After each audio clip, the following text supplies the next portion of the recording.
Hello दोस्तों, तो एक बार फिर से आपका हमारे YouTube channel learning at home में स्वागत है।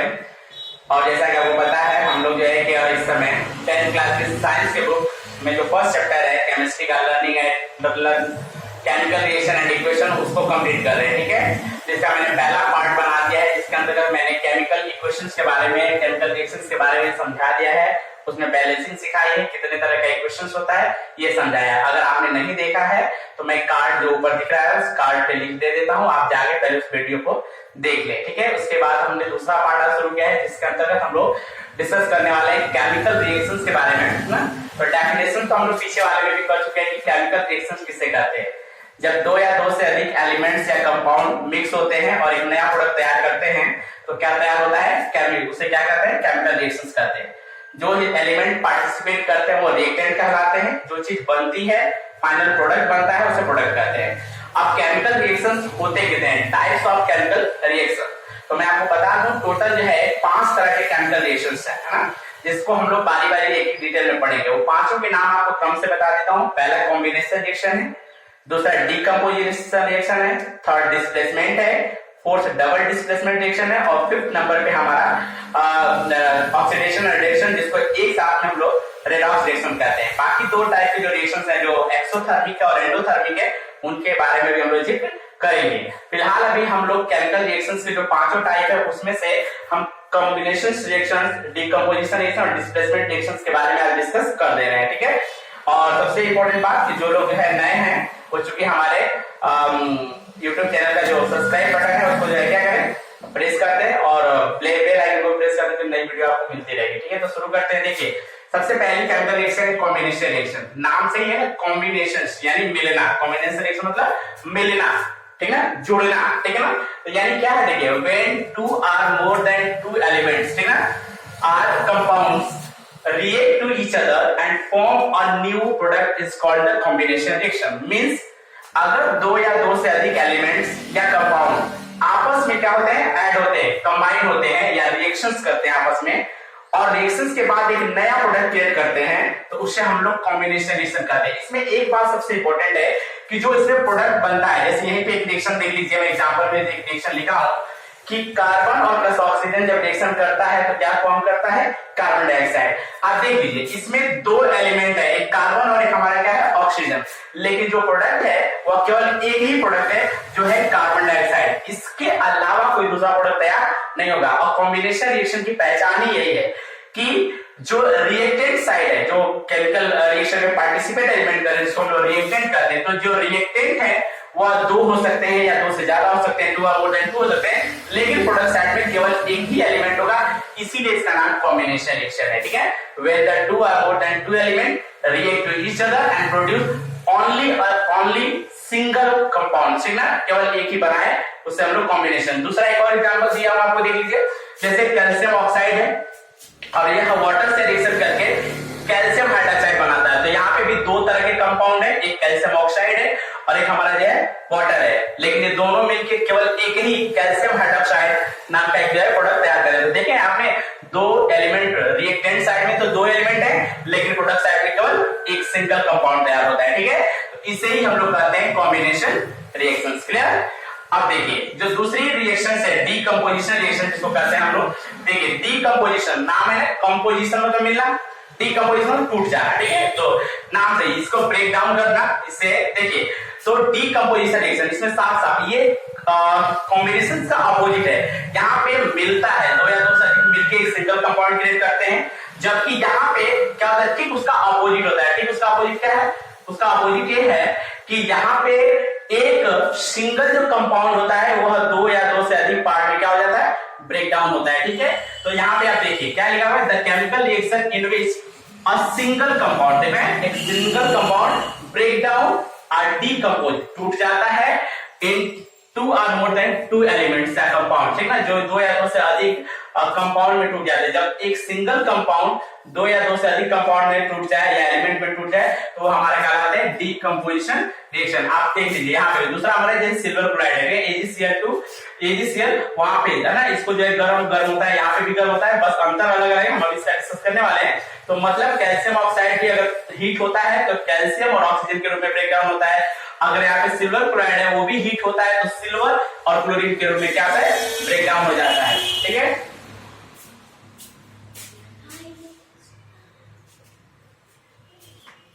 ठीक है, तो इस तरह देखा आपने AgCl2 है ना, Ag और Cl2 के रूप में क्या करता है, हमारा फॉर्म हो जाता है। ठीक है, तो अब आप लोग देखिए डिकम्पोजिशन रिएक्शंस के अंतर्गत, तो देखा आपने इसमें दो जब सिंगल थे, कंपोजिशन की बात, कॉम्बिनेशन की बात कर रहा हूं, दो जुड़ के एक बनता है, यहाँ पे एक टूट के दो या दो से अधिक हिस्सों में टूट जाता है, इसीलिए इसको हम लोग क्या कहते हैं, डीकम्पोजिशन रिएक्शंस कहते हैं। क्लियर है?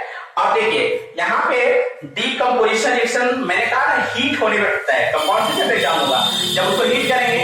अब हीट होने का जो प्रोसीजर है वह अलग अलग है ना, हीट होने के तरीके अलग अलग है, इसलिए इनके जो डीकम्पोजिशन रिएक्शन होता है वो तीन तरह का होता है। एक कहलाता है थर्मल डीकम्पोजिशन रिएक्शन, सेकंड हमारा फोटो डीकम्पोजिशन रिएक्शन और तीसरा हमारा इलेक्ट्रो डीकम्पोजिशन रिएक्शन। इनमें क्या अंतर है?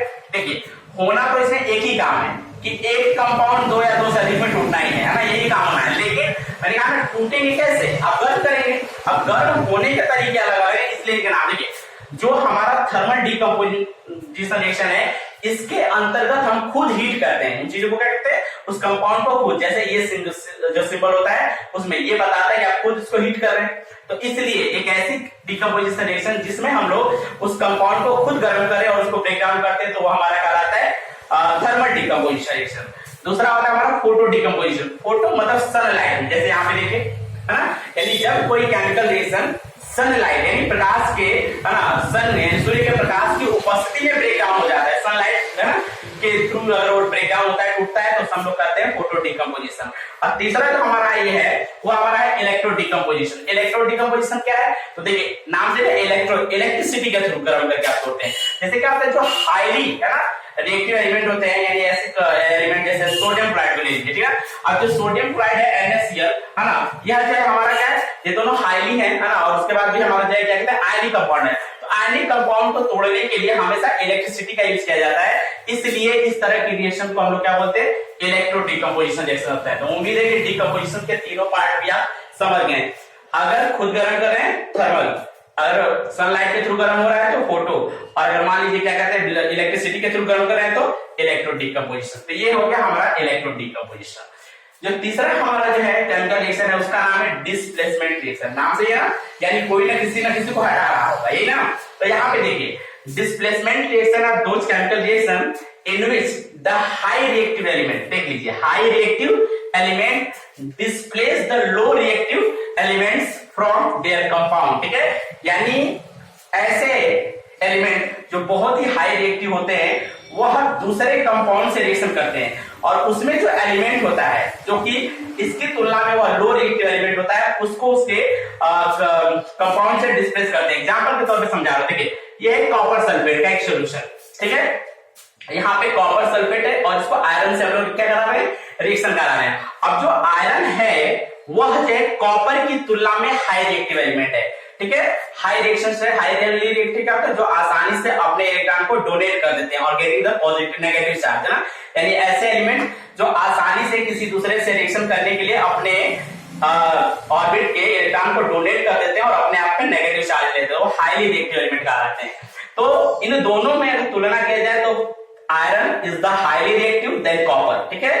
तो यह इसको इसके सॉल्यूशन से डिस्प्लेस करता है और यहाँ पे बनाता है आयरन सल्फेट, और यहाँ पे कॉपर को क्या कर दिया, डिस्प्लेस कर दिया। दूसरा हमारा इसी तरह एक एग्जांपल है कॉपर क्लोराइड। क्या है ये, कॉपर क्लोराइड, कॉपर क्लोराइड है और एक किससे रिएक्शन करता है, मैग्नीशियम से। अब मैग्नीशियम जो है कॉपर की तुलना में क्या है, हाई रिएक्टिव है, इसलिए मैग्नीशियम जो है कॉपर को क्या कर दिया, डिस्प्लेस कर दिया, खुद का अपना सॉल्यूशन, खुद का कंपाउंड बना दिया मैग्नीशियम क्लोराइड, और कॉपर को क्या कर दिया, अलग कर दिया। तो इस तरह आपने क्या देखा कि डिस्प्लेसमेंट रिएक्शन के अंतर्गत कोई भी हाईली रिएक्टिव एलिमेंट अपने से लो रिएक्टिव एलिमेंट का जो कंपाउंड है उसको उससे डिस्प्लेस करता है और खुद का कंपाउंड क्रिएट कर देता है और उसको क्या करता है, बाहर कर देता है। तो ये हमारा है डिस्प्लेसमेंट रिएक्शन। अब आप बात ये है कि कोई केमिकल रिएक्शन, अब इसमें एग्जांपल के तौर पर बहुत कम जो है नॉर्मली जो डेफिनेशन पूछा जाता है, इसमें अक्सर जो है क्वेश्चन लिखा जाता है और पूछा जाता है कि बताइए किस तरह का रिएक्शन है, कॉम्बिनेशन रिएक्शन है, डिकम्पोजिशन रिएक्शन है, डिस्प्लेसमेंट रिएक्शन है। तो देखिए कॉम्बिनेशन और डिकम्पोजिशन तो आसान है भाई, एक टूट रहा है, सॉरी दो मिलके एक बनाएंगे, सिंगल बनेगा, तो ये क्या कहलाएगा कॉम्बिनेशन। अगर मान लीजिए एक टूट के दो या दो से अधिक में टूट गया तो डिकम्पोजिशन। अब डिस्प्लेसमेंट रिएक्शन में अगर ऐसा है कि हम रिएक्शन, लेकिन आप कोई रिएक्शन को देख के आप कैसे बताएंगे, अब देख के तो आप कोई रिएक्शन लिखा है और बता देंगे है या नहीं है, तो इसके लिए सबसे पहले आपको रिएक्टिविटी सीरीज याद होनी चाहिए, ठीक ना, यानी कौन एलिमेंट हाई रिएक्टिव है और कौन एलिमेंट लो रिएक्टिव है, तभी आपको पता चलेगा कि यह इसको डिस्प्लेस करेगा कि नहीं करेगा। तो यहाँ देखिए ये हो गया हमारा पोटेशियम, सोडियम, कैल्शियम और मैग्नीशियम और एल्यूमिनियम हाई। अगर ऊपर से हम नीचे की तरफ आए तो देखिए यह पोटेशियम जो है सोडियम से हाई रिएक्टिव है, सोडियम कैल्शियम से जो हाई रिएक्टिव है, कैल्शियम मैग्नीशियम से हाई रिएक्टिव है, ये एल्यूमिनियम से। तो यह बहुत ही हाई है, इसलिए इसको हाई रिएक्टिव एलिमेंट कहते हैं। लेकिन ये सीरीज मैंने क्रम से लगाई हुई है, जिंक जो है आयरन से और जिंक की तुलना में एल्यूमिनियम हाई रिएक्टिव एलिमेंट है, ठीक ना, तो यह ही हमारी रिएक्टिविटी सीरीज है। अब इससे पता चलेगा कि कौन किसको, अगर मान लीजिए कोई रिएक्शन अगर उल्टा लिख दिया जाए, फॉर एग्जांपल के तौर पे मान लो अब मुझे लिख दिया जाए मैग्नीशियम क्लोराइड लिखा हुआ है ना, और मुझसे पूछा जाए कि एल्यूमिनियम से रिएक्शन करके एल्यूमिनियम क्लोराइड है ना, सॉरी एल्यूमिनियम क्लोराइड और प्लस क्या हमारा मैग्नीशियम होगा, यानी ये रिएक्शन पॉसिबल है या नहीं है, तो आप कोई आपसे देख के सिर्फ कर देंगे हम इसको डिस्प्लेस कर रहे हैं इसलिए जो हमारा क्या है डिस्प्लेसमेंट रिएक्शन है, नहीं, आपको देखना होगा कि रियली में मैग्नीशियम को एल्यूमिनियम डिस्प्लेस करेगा कि नहीं करेगा। तो अगर हम चार्ट में नजर डालें तो मैग्नीशियम पहले है, मैग्नीशियम हाई रिएक्टिव है एल्यूमिनियम से, तो एल्यूमिनियम मैग्नीशियम को कैसे डिस्प्लेस कर सकता है, नहीं कर सकता, इसलिए यह डिस्प्लेसमेंट रिएक्शन नहीं हो सकती। क्लियर है? तो उम्मीद है कि ये तीनों रिएक्शन आपको अच्छी तरह से समझ में आ गए, एग्जांपल भी मैंने दे दिए हैं, और अगर आपको पसंद आ रहा है तो लाइक करें, शेयर करें, जो लोग नए हैं प्लीज हमारे चैनल को सब्सक्राइब करें ताकि आपको इससे कंटिन्यू ऐसी वीडियो मिलती रहेंगी, ठीक है। और सबसे इंपॉर्टेंट चीज है कि बाकी अगले पार्ट में जो पार्ट थर्ड बनेगा उसके अंतर्गत बाकी जो इसके रिएक्शन बचते हैं उसको मैं कंप्लीट करता हूँ, ठीक है। तो उम्मीद करता हूँ बहुत आपको पसंद आएगा, पसंद आया तो शेयर लाइक जरूर करें, ठीक है। मिलते हैं फिर अगली वीडियो में, धन्यवाद।